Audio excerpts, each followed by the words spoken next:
Hello everyone, Tom with Capo Fetish. Let's talk about some groovy 60s soundtracks today. Let's start off with a fine soundtrack from 1968. The movie came out in 67, starring Dustin Hoffman and Bancroft. The Graduate, a #1 album on the charts in 68.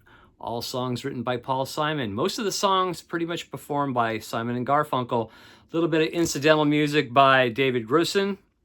And what we got on here is Sounds of Silence, basically songs taken from the Sounds of Silence album, Parsley, Sage, Rosemary, and Thyme, and then a future huge hit, Mrs. Robinson. So we got the Sounds of Silence. We got April Come She Will off Sounds of Silence. Of course, Scarborough Fair, Canticle, which is really, really effective in the film. We also have some kind of incidental music on here. One called On the Strip, which has kind of a Herb Alpert and Tijuana brass kind of vibe. And then we have another one called The Folks, which has kind of a big band vibe. And then there's another instrumental. I believe it's mainly Paul Simon playing his really distinctive guitar style, his finger picking style, a song called Woo. And then it ends with the coda with kind of a harpsichord outro. But just a fine soundtrack from 1968. Huge success. The film was huge. This is a #1 hit on the Billboard charts. So thought we'd start it off here with The Graduate from 1968. Another one is a great, how would you say it? A great campy cult film, Valley of the Dolls from 1967, starring Sharon Tate. We also have Patty Duke in this film, Lee Grant. Yeah, I mean, basically very campy, very cultish, but very, very much of its time. The music, too, very much of its time, sort of dated, but that's what makes it fun. There's a track on here, an instrumental I really dig on here called Chance Meeting, which is really nice. There's another one, of course, the theme song from the Valley of the Dolls, which closes the album, the reprise version at 3 minutes long, which is really cool. But very much of its time. I love this cover here. So cool. Here's the back cover. So Valley of the Dolls from 1967, a fantastic cult film and a pretty cool listen too. Pretty kind of takes you back to that time, you know? Valley of the Dolls, 1967. Music conducted by Johnny Williams, songs by Dory and Andre Previn. Really cool stuff. 1966, the directorial debut from Woody Allen. The movie titled What's Up Tiger Lily? The music by the Lovin' Spoonful. Most of the tracks written by John Sebastian. This is a really cool little soundtrack here. And basically you have this song called Pow, which is the theme of What's Up Tiger Lily, which was the flip side of the single Rain on the Roof by the Lovin' Spoonful. You also have a track on here called Fishin' Blues, which was off the first Lovin' Spoonful album, Do You Believe in Magic? What I found really interesting on here is on side 2, track 3, there's a track called it's called Lookin' to Spy. And this is basically an instrumental version of what would become as Coconut Grove, which they would later record on the album Hums of the Lovin' Spoonful. So that's really kind of cool, like an instrumental version before the main version, about a year later.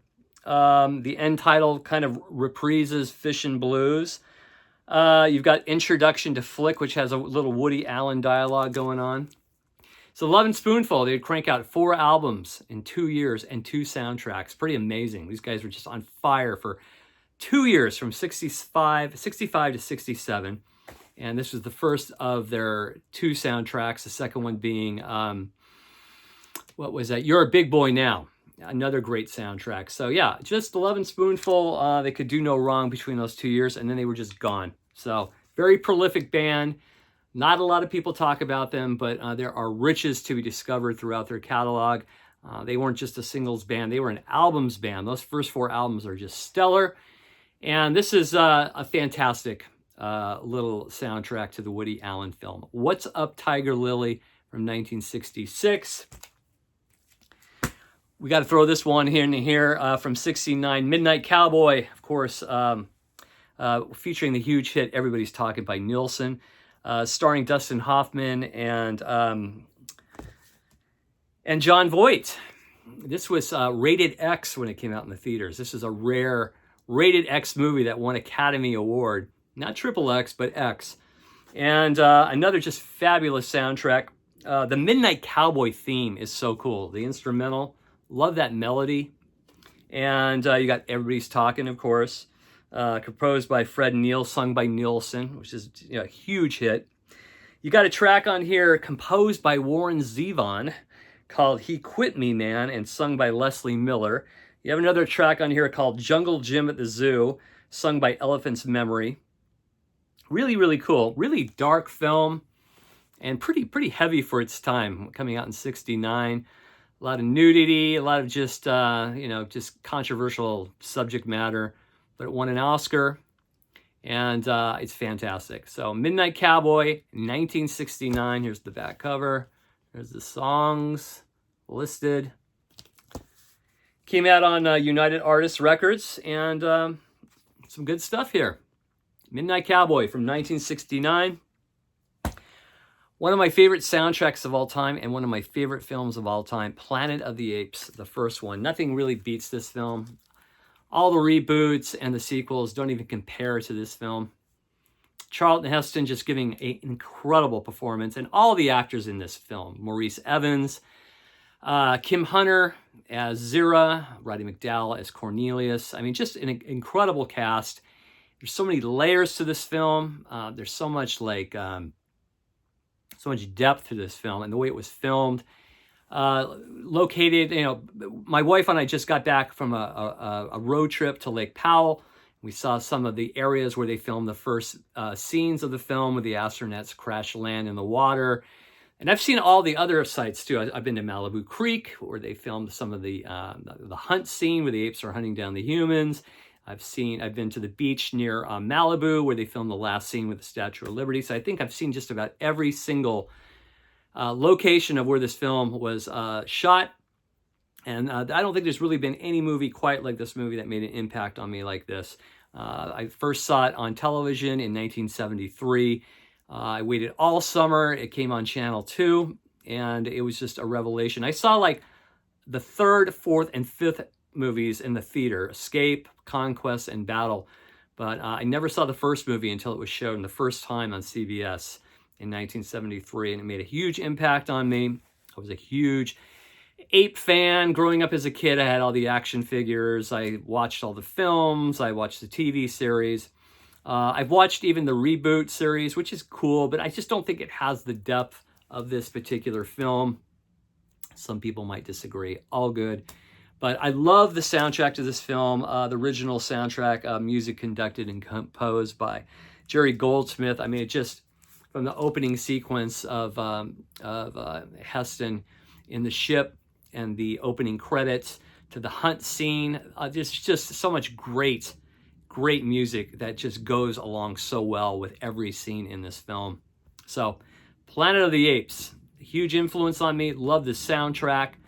Came out in 1968. Great stuff. How about the original cast album from Laugh-In? Laugh-In, 1969. Now, when I was young, I had no idea what was going on in this show. My parents had it on. My brothers and sisters were watching it. But, listening to this album now, I mean, it's just, there's so many different, culture, counterculture things thrown in there, and little doodads and this and that I never picked up as a child. But this is a real fun listen. Basically, just, skits taken from the TV show. And you got Artie Johnson on here, Ruth Buzzy, Henry Gibson, a young Goldie Hawn. Really cool stuff. Very much of its time. Really cool listen. If you find this at a used record store, pick it up. Laugh-In, 1969. It's on the Reprise label. I've always loved this Reprise label here. This particular one. This kind of yellow-orange one, which I think was only around for about 2 years, from like 68, 69, and it just turned into the gold label. But I always loved this label. Laugh-In, 1969. Cool stuff. Another one, too, I really dug is one of the first, I think really, truly one of the first albums I ever heard as a child. And we had this playing all the time in the house, and it's the soundtrack to the Beatles' Help. This is how I grew up with the Help album. the songs and the incidental music. And you know, people talk about Norwegian Wood being the first time you heard a sitar on an album, but not really. It's on the Help soundtrack. You first hear it on the track From Me to You Fantasy, the instrumental on side 1. And then on the end of side 2, this is original copy here, there's a track that ends the album called The Chase, which is just a total full-on like sitar rave up, you know, just going berserk. Sounds like a Ravi Shankar just jam. I obviously he's not playing on it. It's other players, other musicians, but I always loved that track, The Chase.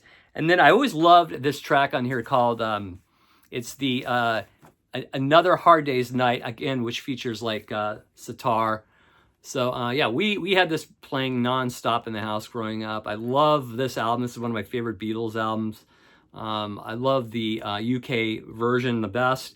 But this is the one I grew up with all those years ago.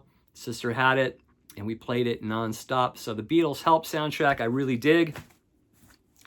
And last but not least is the soundtrack to 1969's Easy Rider. Just a fantastic rock and roll soundtrack.